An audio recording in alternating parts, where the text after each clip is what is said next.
மேடையில் இருக்க பெரியவங்க நண்பர்கள் எல்லாருக்கும் வணக்கம். அண்ட் வந்திருக்கிற பத்திரிகை தொலைக்காட்சி இணையதள நண்பர்கள், ஃபோட்டோகிராஃபர்ஸ், கேமராமேன் எல்லாருக்கும் வணக்கம். அண்ட் சூரியனனுடைய ரசிகர்கள் எல்லாருக்கும் என்னுடைய வணக்கம்.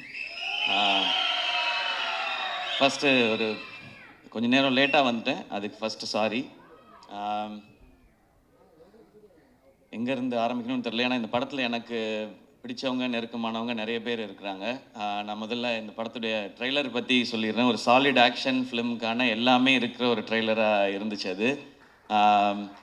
இந்த படம் இதையே தான் டெலிவர் பண்ணோம் அப்படின்னு நான் நம்புகிறேன். அண்ட் துரை செந்தில் அண்ணன், என்னுடைய எதிர்நீச்சல் காக்கி சட்டை படத்தின் இயக்குனர், அவர் ஸ்பாட்டில் எல்லாரும் சொன்னது அப்படி தான், எப்போவுமே சிரிச்சுட்டே அந்த ஸ்மைலோடே தான் இருப்பார். திட்டணுன்னா கூட அதிகபட்சம் சிரிச்சுட்டே ஏன் இப்படி பண்ணீங்க அப்படின்னு கேட்பார். தப்பு பண்ணவனுக்கே ஒரு டவுட்டாக இருக்கும், இருந்தாலும் நம்மளை கலாய்க்கிறாரா இல்லை திட்ட தான் செய்கிறாரா என்ன அப்படின்னு சொல்லி. அவ்வளோ ஒரு ஸ்வீட்டான மனிதர். ஸோ அவர் இந்த படம் ஒரு பர்ஃபெக்டான டைட்டிலோட ஒரு அருமையான ஒரு களத்தோடு வருது. அவருக்கு இன்னும் ஒரு வெற்றி படமாக இந்த படம் இருக்கட்டும். ஏன்னா அவர் என்னை முதல் முறை மீட் பண்ணி அவர் எனக்கான கதை சொல்லும்போதே நான் என்ன நினச்சேன்னு தெரியல, என்கிட்ட இருந்த ஒரு கதையை சொன்னேன். நான் முன்னாடி அசிஸ்டன்ட் டைரக்டராக ஒர்க் பண்ணதுனால அந்த டைம்லாம் இருக்கல. ஸோ எப்போ அவர் எனக்கு கதை சொல்ல வந்தாலும் நான் ஒரு கதையை அவர்கிட்ட சொல்லுவேன்.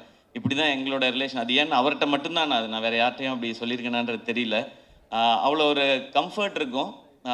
வடிவுக்கரசி அம்மா சொன்ன மாதிரி எப்போவுமே எல்லாரையுமே சந்தோஷமாக கரெக்டாக அவங்கவுங்கள வச்சுக்கிறதுல அவர் அடிச்சிக்கவே முடியாதுன்னு நினைக்கிறேன். எனக்கு அவரோட ஒர்க் பண்ணது ஒரு நல்ல அனுபவம். இந்த வெற்றி இன்னும் அவர் அடுத்த கட்டத்துக்கு கொண்டு போட்டோம். வாழ்த்துக்கள்ண்ண. அண்ட் குமார்ண்ண, அவர் வருத்தப்பட வாலிபர் சங்கமில் எனக்கு பழக்கம். அப்போ அவர் ஒர்க் பண்ணார், ப்ரொடக்ஷன் எக்ஸிக்யூட்டிவாக ஒர்க் பண்ணார். விட மாட்டார், எல்லாரையும் ட்ரில்லு வாங்குவார், சீக்கிரம் வேலையை முடிக்கணும், டைம் வேஸ்ட் பண்ண விட மாட்டார், காசு வேஸ்ட் பண்ண விட மாட்டார். ஸோ வேற ஒருத்தர் காசு போட்டாலே அப்படி இருக்கிற ஒருத்தர் அவர் காசு போட்டால் எப்படி இருப்பாருன்னு நீங்கள் நினச்சிக்கோங்க. எனக்கு தெரிஞ்சு ப்ரொடியூசராக இல்லாமல் அங்கேயுமே ஒரு ப்ரொடக்ஷன் எக்ஸிக்யூட்டிவாக தான் பிஹேவ் பண்ணியிருப்பாருன்னு நினைக்கிறேன். ஏன்னா யாராவது டப்புன்னு சம்பளம் கேட்டுருவாங்களோ அப்படின்றதுனால சீக்கிரம் முடிக்கலையா அப்படின்னு அந்த கோவமான ஒரு ஃபேஸ் ஒன்று வச்சுப்பார். அண்ட் நான் அவரை நிறைய டைம் பார்த்துருக்கேன். சூரியனை இறக்கி விட்டு போவார் அவர் வீட்டுக்கிட்ட.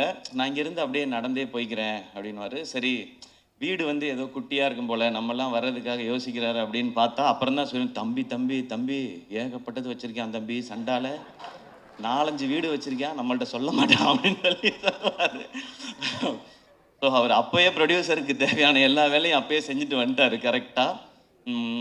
இந்த படம் அவருக்கு இன்னும் நிறைய லாபத்தை கொடுக்கட்டும். ஏன்னா ப்ரொடியூசருக்கு இன்றைக்கி தேவை அதுதான். ஏன்னா அது கொடுத்தா நிச்சயமாக அவர் இன்னும் நிறையா படங்கள் பண்ணுவார். அண்ட் சூரியனை வச்சு இன்னும் நிறையா படங்கள் அது பண்ணி தான் ஆகணும், வேறு வழி கிடையாது. இவரும் அவருக்கு பண்ணி தான் ஆகணும், அவரே இவருக்கு பண்ணி தான் ஆகணும். ஸோ இந்த படம் இன்னும் பெரிய வெற்றி அடையட்டும். அண்ட் இதை டிஸ்ட்ரிபியூட் பண்ணுற 5 ஸ்டார் செந்தில் சார், உங்களுக்கும் வாழ்த்துக்கள் சார். இந்த படமும் உங்களுக்கு ஒரு வெற்றி படமாக அமையட்டும் சார், வாழ்த்துக்கள். அண்ட் இந்த படத்தில் ஒர்க் பண்ண டெக்னீஷியன்ஸ் எல்லாருக்கும் விஷஸ். ஏன்னா ஒரு சாலிட் கண்டென்ட்டாக இருக்குது அப்படின்னா டெக்னிக்கல் டிபார்ட்மெண்ட் ரொம்ப ஸ்ட்ராங்காக வேலை பார்த்துருக்காங்கன்னு அர்த்தம். அண்ட் இப்போ நான் சூரியனை பற்றி பேசிடுறேன். சூரியனை உண்மையிலே அண்ணன் தான். நான் ஜென்ரலாக இப்போ நான் திருச்சி பக்கத்துலேருந்து வந்ததுனால என்னை விட கொஞ்சம் வயசு மூத்தவங்களை பார்த்தா நான் அண்ணன் பேசி பழக்கம். எனக்கு அது சேனலில் இருக்கும் பொழுதுமே அப்படி தான், எல்லாரையும் அண்ணன் தான் கூப்பிடுவேன். அது ஒரு மரியாதை, இந்த ரெஸ்பெக்ட்டுக்காக. பட் சூரியன் எப்போவுமே ஆத்மார்த்தமாக நான் அண்ணன் தான் கூப்பிடுவேன், அவரும் என்ன ஆத்மார்த்தமாக தம்பின்னு தான் கூப்பிடுவார். இது சினிமா நட்பு அதெல்லாம் தாண்டின ஒன்று, அது எல்லாருக்குமே தெரிஞ்சது தான், அதை நான் தனியாக சொல்ல தேவையில்லை. சூரியண்ணனுக்கு முதல்ல அவரை கதையின் நாயகனாக நீங்கள் நடிக்கலான்னு சொல்லி அவருக்கு ஃபஸ்ட்டு கதை சொன்னது நான் தான். அவருக்கு ஞாபகம் இருக்கான்னு தெரியல, ஏன்னா இப்போ பெரிய பெரிய டைரக்டர்ஸோட ஒர்க் பண்ணுறாரு. ஸோ அப்போ புதுசாக கதை சொன்னவங்களை ஞாபகம் வச்சுருப்பாரான்னு தெரியல.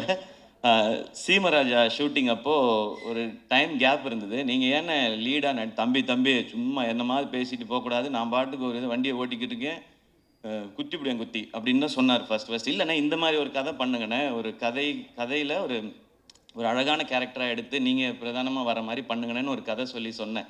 அப்போல்லாம் தம்பி சும்மா தம்பி, நமக்கு ஏதோ ஒன்று போயிட்டுருக்கு தம்பின்னு சொல்லிக்கிட்டே இருந்தவர் ஒரு நாள் சைலண்ட்டாக வந்தார். தம்பி ஒன்று நடந்துச்சு தம்பி, உங்கள்கிட்ட சொல்லணும் தம்பி அப்படின்னாரு. என்னண்ணே, நான் ஏதோ பிரச்சனை போல் அப்படின்னு நினச்சேன். சரி நேரில் வாங்கினேன் அப்படின்னா, தம்பி அதான் தம்பி வெட்டு என்ன கூப்பிட்டாரு தம்பி அப்படின்னா, அண்ணா சூப்பர்ண்ணே, என்னண்ணே என்ன படம்னே, அதான் தம்பி நம்மளை ஒரு இதாக வச்சு அப்படி ஒரு படம். அண்ணா என்னண்ணே சொல்கிறீங்க, சூப்பர்ண்ணே அப்படின்னு. தம்பி நமக்கு தான் கொஞ்சம் பதட்டமாக இருக்குது தம்பி, அண்ணன் சூப்பரு, ஆனால் எப்படி தம்பினாரு, அண்ணா கண்ணை மூடிட்டு போய் அவர் சொல்கிறத கேட்டு நடிச்சுட்டு வந்துருங்கண்ணே, உங்களோட டைமென்ஷனே மாற்றிவிடுவார் தம்பி. அவர் அந்த படம் பண்ணிடுவேன் தம்பி, அதுக்கப்புறம் என்ன செய்யற தம்பி, யாரும் கூப்பிடாம விட்டான், ஏன்னா நான் என்ன பண்ணுறேன். அப்படிலாம் இல்லைண்ணே, நீங்கள் ஃபஸ்ட்டு போங்கண்ணே, உங்களுக்குள்ளே இருக்க டேலண்ட்டாக அவர் வந்து வெளியில் கொண்டு வந்துடுவாருண்ணே. அதை பார்க்கும் பொழுது இங்கே எல்லாருக்கும் தேவைண்ணே. இப்படி ஒரு சேது பிரதர் சொன்ன மாதிரி தான், இப்படி ஒரு முகம் வந்து தேவை எல்லாருக்கும். இந்த மாதிரி கதையை சொல்கிறதுக்கு நீங்கள் போங்க, அந்த எக்ஸ்பீரியன்ஸே நல்லாயிருக்கும் அப்படின்னு சொல்லி அது எனக்கு கேட்கும்போதே சந்தோஷமாக இருந்துச்சு. அப்போ நான் சொன்னேன், இதுதான் உங்கள் லைஃபோட பிக்கஸ்ட் டேர்னிங் பாயிண்ட், இந்த மொமெண்ட் தான். எனக்கு அப்போ என்ன கதைன்னு தெரியாது, என்ன படம் வரப்போகுதுன்னு தெரியாது. நான் வெற்றி சார் மாதிரி ஒருத்தட்ட போகும்பொழுது சூரியன் என்னவா வருவார். ஆனால் சூரியனோட டேலண்ட் பற்றி நிறையா தெரியும். நான் தான் அதிக நேரம் அவரோட எனக்கு தெரிஞ்சு நிறையா படங்கள் பண்ணதுனால நிறையா நேரம் செலவழிச்சிருக்கேன்னு நான் நினைக்கிறேன். காமெடி பண்ணுற ஒருத்தர்னால எமோஷன்ஸையோ சீரியஸான விஷயத்தையோ நிச்சயமாக சாலிடாக பண்ண முடியும். காமெடி பண்ணுற யாரையும் அண்டர் எஸ்டிமேட் பண்ணிடாதீங்க. அதுக்கு இன்னொரு எக்ஸாம்பிள் சூரியனை. ரொம்ப சீரியஸாக பர்ஃபார்ம் பண்ணுறவங்களால காமெடி பண்ண முடியாது, அது ரொம்ப கஷ்டம் அது. ஆனால் காமெடி பண்ணுறவங்களால சீரியஸான ரோல் எடுத்து பண்ண முடியும். இப்போ வெற்றி சார் மாதிரி ஒருத்தர் இருக்கும்போது அவருக்கு ஆக்சுவலாக நம்ம ஐபிஎல்ல சொல்கிற மாதிரி தான் ஃப்ரீ ஹிட்டு சூரியன். எனக்கு ஜாலியாக கண்ணை மூடிட்டு சுற்றலாம், 6 தான் அது, எப்படி போய் விழுந்தாலும். அப்படி ஒரு பர்ஃபார்மன்ஸ் அந்த படத்தில் கொடுத்து தன்னை வந்து நிலைநிறுத்திக்கிட்டாரு. இப்போயும் ஆனால் கேட்டால் சொல்வார், அண்ணே ஹீரோ ஆயிட்டீங்க எப்படின்னா, தம்பி அதெல்லாம் இல்லை தம்பி, நம்ம பிச்சு போடுவேன், இன்னொரு வாட்டி இதே ட்ராமா அவங்க பண்ணவே கூடாது, அடுத்தடுத்து அதான் பண்ணுறீங்கன்னா. அப்புறம் கொட்டுக்காளி நாங்கள் பண்ணியிருக்கோம். ஸோ வெற்றி சார் வந்து விடுதலைன்னு ஒரு படத்தில் சூரியனனுக்கு இப்படி ஒரு அடையாளத்தை கொடுத்துருக்காரு. அதுலேருந்து ஒரு பர்சன் கூட கீழே இறங்கிடக்கூடாது, அது கரெக்டாக இருக்கணும்னு சொன்னாங்கன்னு சொன்னாங்க. ஆனால் கொட்டுக்காளி படத்தில் ஒரு ஸ்டெப் அதை விட நெக்ஸ்ட் ஸ்டெப் இருக்குன்னு நான் நம்புகிறேன் சார். ஸோ அது வந்து எங்களுக்கு ரொம்ப வினோத் இங்கே இருக்காப்புல அந்த படத்தில் ரொம்ப இன்னும் ஒரு புதுசான ஒரு சூரியனை நீங்கள் டெஃபினட்டாக பார்ப்பீங்க. அண்ட் இந்த படம் ஃபுல்லான ஆக்ஷன். அவருக்கு ஆக்ஷன் பண்ணுறது ஒரு பெரிய விஷயம் இல்லை, ஏன்னா அவர் எப்போவுமே வந்து ஒர்க் அவுட்லேயே தான் இருப்பார். நான் வந்து ஜாலியாக சாப்பிட்டுட்டு சுற்றிட்டு இருப்பேன் ஷூட்டிங்லலாம். அவர் எப்போவுமே தம்பி ஒர்க் அவுட் தம்பி, இன்றைக்கி நான் பார் தம்பி சூப்பராக பண்ணிட்டு வரேன்னு சொல்லி ஃபுல்லாக ஒர்க் அவுட் மோட்லேயே தான் இருப்பார். ஸோ அவர் அந்த ஆக்ஷன் பண்ணுறதுக்கெல்லாம் அவர் எப்போவோ ரெடி. இப்போ அதுக்கான கதை வந்துகிட்டே இருக்குதுன்னு நினைக்கிறேன். இப்போ வந்து ரொம்ப கிளியராக இருக்கார். நான் வந்து இனிமேல் ஹீரோவாக தான் பண்ணுவேன் அப்படின்றதுல ரொம்ப ரொம்ப கிளியராக இருக்கார் சூரியனை. நிறையா டைம் இன்ஸ்டாகிராமில் உட்காந்து ஹீரோயின்லாம் செலக்ட் பண்ணிட்டே இருக்கார். இதெல்லாம் பார்த்து தம்பி இது கரெக்டாக இருக்குமா தம்பி அப்படிலாம் சொல்லி, ஸோ அந்த லெவலுக்கு பர்ஃபெக்டாக ஒரு ஹீரோவாக எல்லாமே செட் ஆகிட்டாரு. ஸோ ஆனால் கருடன் படம் உங்களுக்கு இன்னும் ஒரு பெரிய மைல் ஸ்டோனாக இருக்கட்டும். அண்ட் கொட்டுக்காலியை எல்லாருக்கும் காட்டுறதுக்கு நான் வந்து காத்திருக்கேன். எல்லாரும் அதை பார்க்கணுன்னு நான் ஆசைப்பட்றேன். சீக்கிரம் கொண்டு வந்து முக்கியமாக வெற்றி சார்கிட்ட ஃபஸ்ட்டு காட்டணும். ஏன்னா கொட்டுக்காளி படம் பற்றி எல்லாம் தெரியறதுக்கு முன்னாடியே வெற்றி சார் வந்து எல்லாட்டையுமே இந்த படம் ரொம்ப ரொம்ப ஸ்பெஷல் ஃபிலிமாக இருக்கும்னு சொல்லி டைரக்டரை வந்து பயங்கரமாக அப்ரிஷியேட் பண்ணி சொன்னாங்க. ஸோ உங்கள்கிட்ட காட்டுறதுக்காக வெயிட் பண்ணிகிட்டு இருக்கோம் சார். அண்ட் சூரியன் இந்த படத்தில் நடித்தது மாதிரியே அவருக்கு சப்போர்ட் பண்ணணும் அப்படின்றதுக்காக சசிகுமார் சார் அவங்க இந்த படத்தில் இணைஞ்சிருக்காங்க. சசி சார் எல்லாருக்குமே தெரியும், எல்லாருக்கும் வந்து அவங்கள ரொம்ப பிடிக்கும். எந்த அளவுக்கு ஜெனுவின்றது எல்லாருக்குமே தெரியும். அதுவும் கூட ஒருத்தவங்க இருக்காங்கன்னா அவங்களுக்கு எப்போவுமே கரெக்டாக சப்போர்ட்டாகவே இருக்கணும் அப்படின்னு நினைக்கிறது தான். சசி சார் உங்களை ரொம்ப ரொம்ப பிடிக்கும் சார். எனக்கு நான் நிறையா முறை சொல்லியிருக்கேன். அண்ட் உங்களை சந்தித்து உங்கள் ஆஃபீஸ்க்கெலாம் வந்து பட வாய்ப்பு கேட்குறதுக்குலாம் நிறைய முயற்சி பண்ணியிருக்கேன் சார், உங்ககிட்டையும் சமுத்திரகனி சார்கிட்டையும். இப்போ உங்களோட விழாவில் கலந்துக்கிறதுமே எனக்கு சந்தோஷம். நானும் சூரியன் மாதிரி உங்கள் கூட ஏதாவது ஒரு படத்தில் நடித்தேன்னா இன்னும் ரொம்ப சந்தோஷப்படுவேன்னு நினைக்கிறேன் சார். அது சீக்கிரம் அமையும்னு நான் நம்புகிறேன்.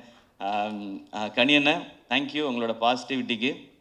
நீங்கள் ஷூட்டில் இருக்கும்போது அந்த ஆக்டர்ஸ் எல்லாருக்கும் எப்படி அந்த ஸ்ட்ரென்த்தை கொடுப்பீங்கன்றது தெரியும், அந்த சந்தோஷத்தை கொடுப்பீங்கன்றது தெரியும்ண்ணே. நீங்கள் வந்து நான் சூரியண்ணா எல்லாருமே பிகினிங் ஸ்டேஜ்லேருந்து நீங்கள் வந்து கூடவே எங்களுடைய படங்களில் நடிக்கும்போதுலேருந்து எங்களை நீங்கள் தட்டி கொடுத்துட்டு வந்துட்டே இருந்திருக்கீங்க. அதுக்கு ரொம்ப ரொம்ப நன்றிங்க. Yuvan Shankar Raja sir music. So அவருக்கு எங்களுடைய பெஸ்ட் விஷஸ். ஏன்னா சூரியண்ணா ஹீரோ, யுவன் சார் மியூசிக் அப்படின்போது எனக்கு அது ஒரு எக்ஸ்ட்ரா சந்தோஷமாக இருக்குது. ஸோ இந்த படத்தில் ஒர்க் பண்ண நடித்த எல்லாருக்கும் ஒரு ஸ்பெஷலான ஃபிலிமாக அமையட்டும். இந்த படம் May 31 ரிலீஸ் இல்லைண்ணே? ஓகே, May 31 ரிலீஸ் ஆகுது. தேட்டரில் வந்து பாருங்கள். எல்லாருக்கும் பிடிக்கிற ஒரு சாலிட் ஒரு ரூரல் என்டர்டெய்னராக, ஒரு கமர்ஷியல் என்டர்டெய்னராக நிச்சயமாக இருக்கும்.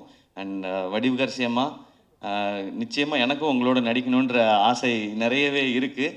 ஆனால் அது ஏதோ சின்னதாக பண்ணிடக்கூடாது. இது நான் மேடைக்காக சொல்லவே இல்லை. நான் லாஸ்ட் டைம் உங்கள்கிட்ட ஃபோனில் பேசும்போது சொன்னது தான். உங்களோட இன்டர்வியூ பார்த்துட்டு இப்போ நீங்கள் இவ்வளோ சொன்னதுக்கு அப்புறம் ஒரு ரோல் அது இருக்குன்னா அது உண்மையிலேயே அது ஸ்பெஷலாக இருந்து உங்களை கூப்பிட்டு அது கொடுத்தா தான் உங்களுக்கும் உங்களுடைய எக்ஸ்பீரியன்ஸுக்கும் உங்களுடைய டேலண்ட்டுக்கும் நாங்கள் கொடுக்குற ரெஸ்பெக்டாக இருக்கும்னு நான் நினைக்கிறேன். Always love you ma'am for your genuinity. நீங்கள் இவ்வளோ பெரிய எக்ஸ்பீரியன்ஸில் இருந்துட்டு இந்த பசங்கள்லாம் சின்ன பசங்க தானே அப்படிலாம் யோசிக்காமல் நீங்கள் அவ்வளோ அன்பாக இருக்கீங்க. இது உங்கள்கிட்ட இருந்து நாங்கள் கற்றுக்க வேண்டிய குவாலிட்டின்னு நினைக்கிறேன். So once again thank you. இந்த விழா கூப்பிட்ட எல்லாருக்கும் என்னுடைய நன்றி. கருடன் மிகப்பெரிய வெற்றி அடையட்டும். நன்றி. Love you.